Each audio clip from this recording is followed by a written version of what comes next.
About Water by Anthony. Our STEM lesson this week is water. Water is a very important resource and everyone should learn about water. Today we are going to learn important facts related to water. These facts include water cycle, atmosphere, precipitation, evaporation, and condensation. Water is fun. If you have never been to the beach, you can use Google to search for children's beach fun. Think of all the fun children can have at the beach in summer. Water is what makes the beach fun happen. Without water, there would be no beaches and no beach fun. After months of hot, dry season in some parts of Africa, children look forward to the first rains at the beginning of the rainy season. Why? That is because they can go and play in the rain. Do you know your school can arrange a beach party? Click on or copy and paste one of the links below in your browser to see how much fun kids can have in a beach party.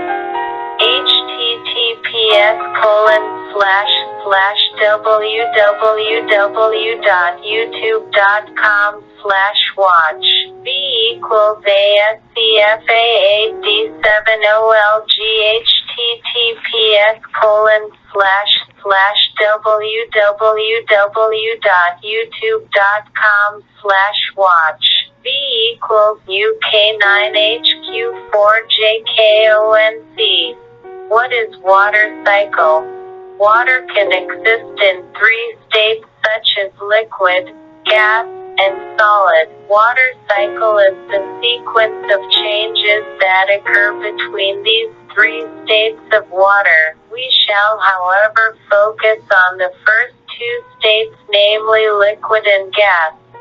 When sun heats up the ocean, it produces evaporation. Evaporation changes into water vapor. The water vapor rises and is cooled by colder air. The colder air condenses to form clouds floating inside the atmosphere. When this cloud moves around the earth, it precipitates and falls as rain or snow. We will now examine each one of these events in more detail.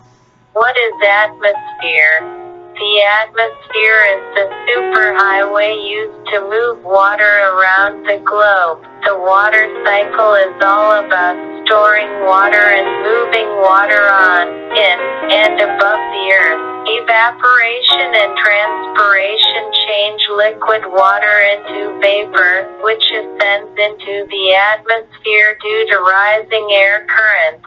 Cooler temperatures above in the sky allow the vapor to condense into clouds, and strong winds move the clouds around the world until the water falls as precipitation to replenish the earthbound parts of the water cycle. About 90% of water in the atmosphere is produced by evaporation from water bodies, while the other 10% comes from transpiration from plants.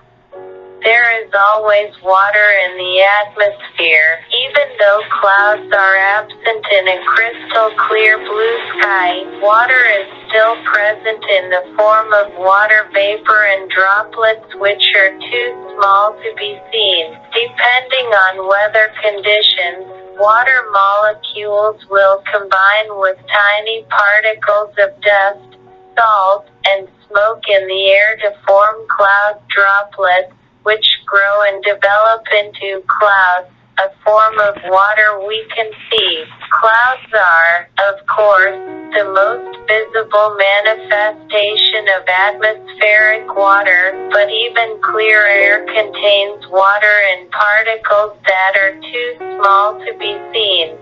What is precipitation?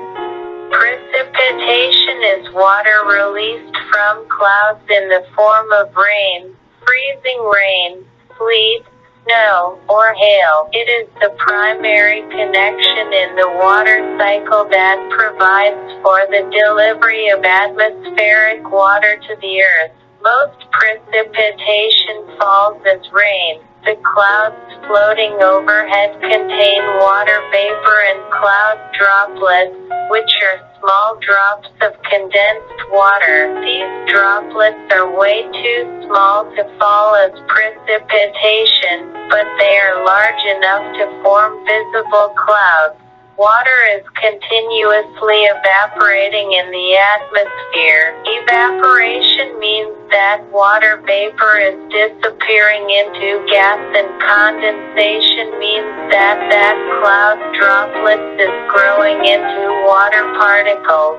If you look closely at a cloud, you can see some parts disappearing while other parts are growing. What is evaporation?